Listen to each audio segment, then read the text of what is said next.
Ya, ini ada beberapa quote dari Max Weber. Ada hubungannya dengan yang dijelaskan di depan tadi. It is not true that good can only follow only from good, and evil only from evil, but that often the opposite is true. Anyone who fails to see this is indeed a political infant. Jadi tidak benar bahwa kebaikan itu hanya lahir dari kebaikan dan kejahatan hanya lahir dari kejahatan. Kadang-kadang kebalikannya juga bisa, juga benar.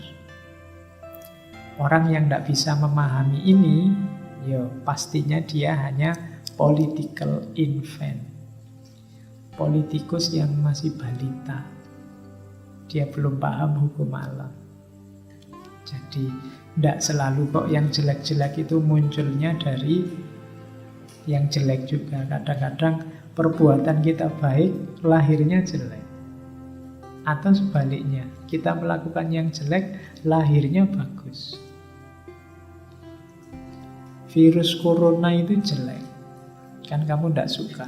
Tapi melahirkan hal-hal baik juga. Kamu sekarang hati-hati kemana-mana, sekali-sekali cuci tangan. Kemudian kan banyak sekarang kebaikan-kebaikan yang lahir dari, padahal kemarin kamu cueknya luar biasa. Kamu kadang-kadang habis megang apa, tanganmu kemana-mana, makan ya langsung aja pakai tangan, santai saja. Wah, sekarang kamu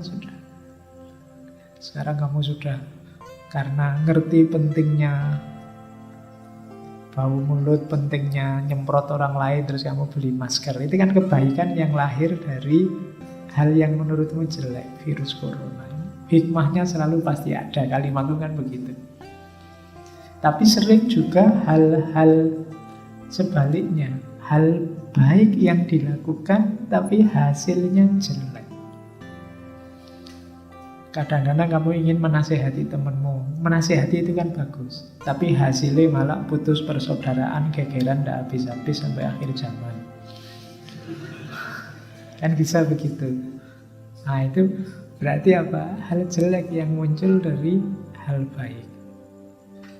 Maka kamu harus jeli benar. Tidak selalu yang baik muncul dari yang baik, yang jelek muncul dari yang jelek.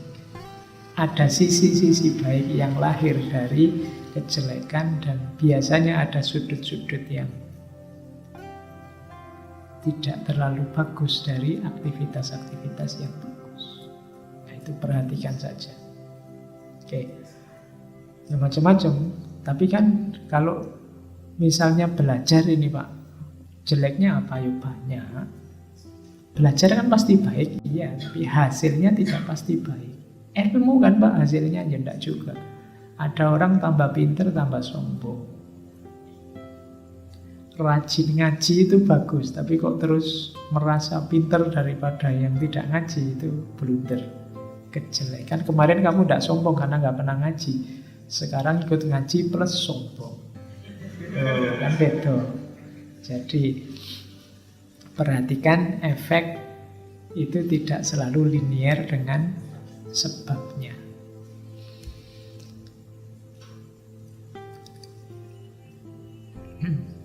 Kalau ini mengkritik demokrasi. Kita itu kan demokrasi katanya Weber. Tapi in a democracy, the people choose a leader in whom they trust. Then the chosen leader say, now shut up and obey me. People and party are then no longer free to interfere in his business.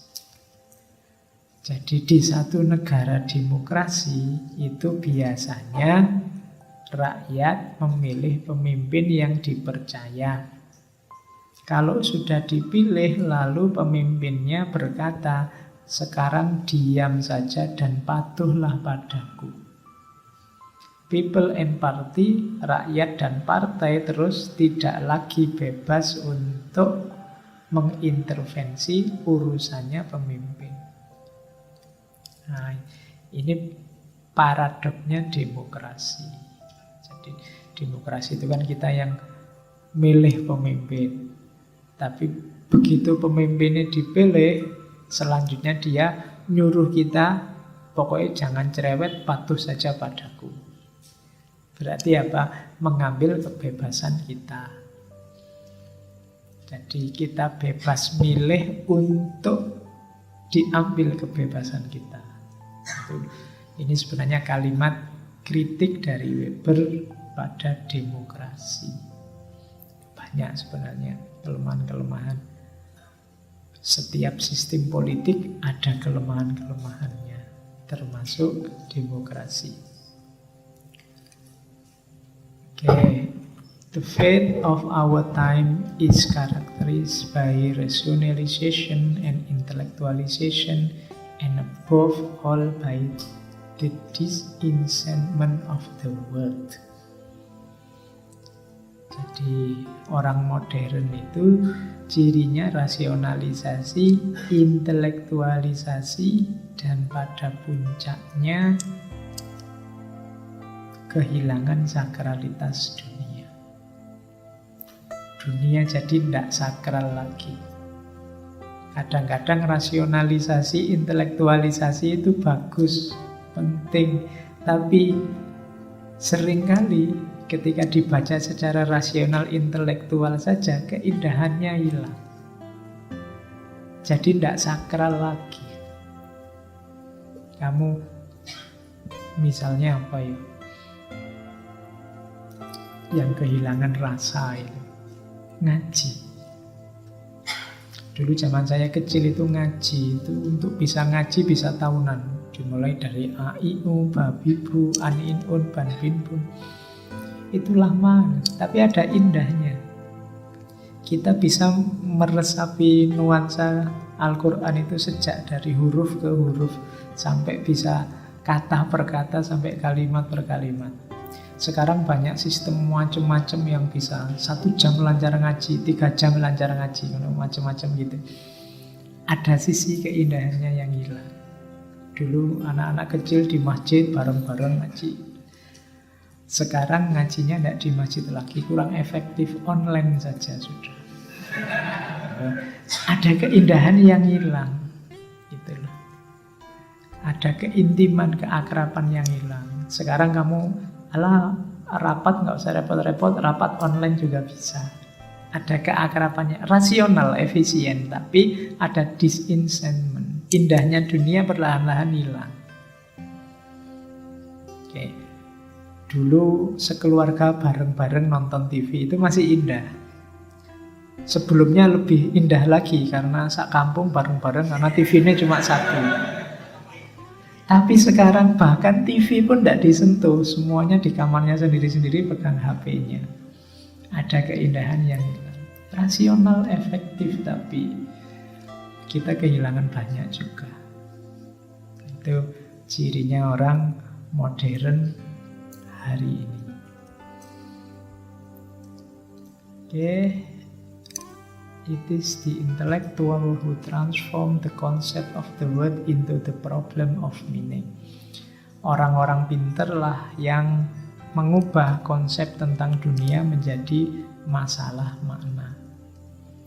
Sebenarnya orang-orang biasa itu mikirnya ya simple. Tapi kadang-kadang orang pinter itu yang bikin ruwet. Hal-hal sederhana begitu ketemu orang pinter jadi rumit. Orang itu ngertinya biasa-biasa, tapi begitu orang pinternya datang, oh ini maknanya bisa A, bisa B, bisa C, puyeng bisa orang awamnya. Jadi di antara tugasnya orang pinter ternyata yaitu tadi, bikin puyeng, bikin rumit. Kadang-kadang kalau tidak rumit belum dianggap filosof.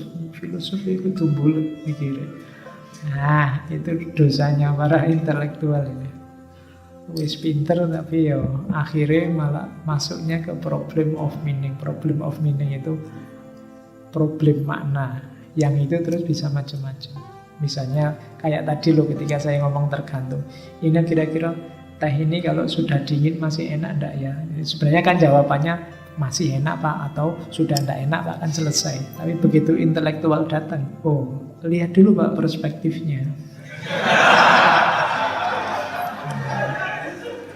Jadi ini dari mana dulu bagi orang yang psikologinya bla bla bla bla. Wah, ini indah, sudah enak. Tapi tambah ruwet, mau tinggal ngomong masih enak sama enggak kan selesai. Nah, itu intelektual. Oke, misalnya ini saya dikasih teh sama air putih, kan mau mikirnya, monggo Pak Faiz silahkan mau milih ini apa ini, kan sebenarnya simple, takmirnya cuma ngasih pilihan saja, monggo saya mau minum yang mana. Begitu intelektual datang, mengapa ya kalau di sini itu dikasih dua? Nanti ulamanya datang, ini namanya mubadir. Kemudian ahli matematika, oh ini kelihatannya, nanti ahli fisika juga datang, oh menurut fisika swabeh ya perspektif. Padahal ya jawabannya sederhana. Ya, itu kan kayak ada cerita, ada seorang anak kecil pinter ngelukis. Pokoknya lukisannya selalu mengagumkan, bikin orang penasaran.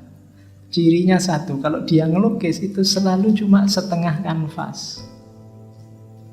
Itu para ahli kritikus semuanya berteori, ini menunjukkan bahwa dunia sudah setengah gila. Ada yang bilang, ini menunjukkan bahwa hidup kita itu memang hitam putih, kadang baik, kadang buruk. Teori ini macam-macam. Begitu anaknya ditanya, ini kira-kira kamu ngelukis kok selalu setengah, itu maknanya apa?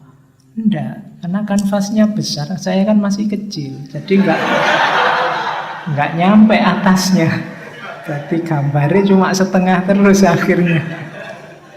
Jadi jawabannya simple itu. Begitu kedatangan intelektual jadi rumit. Itu the problem of meaning.